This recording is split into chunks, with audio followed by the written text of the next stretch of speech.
Mixie கிரைண்டரின் நாள்பட்ட அழுக்குக்கு விபூதியும் உப்பும் போதும். ஒரு நிமிஷத்தில் புதிது போல மாறிடும். நமது சமையலறையில் நாள்தோறும் பயன்படுத்தப்படுவது என்றால் மிக்ஸி கிரைண்டர் தான்.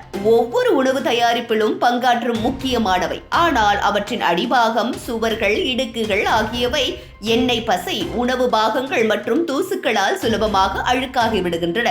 எத்தனை தடவைகள் துடைத்தாலும் அந்த அழுக்கு மறையாமல் பதிந்து கிடக்கிறது. அதை அகற்ற கெமிக்கல் தூள் அல்லது கிளீனர்கள் பயன்படுத்தும் போது சாதனங்கள் சேதமடையும் வாய்ப்புகள் அதிகம். இதனை தவிர்த்து வீட்டிலேயே இருக்கும் எளிய பொருட்களால் ஒரு இயற்கையான பாதுகாப்பான சுத்திகரிப்பு முறையை பயன்படுத்தலாம். அதற்கான ரகசியம் எலுமிச்சை சாறு, விபூதி மற்றும் உப்பு.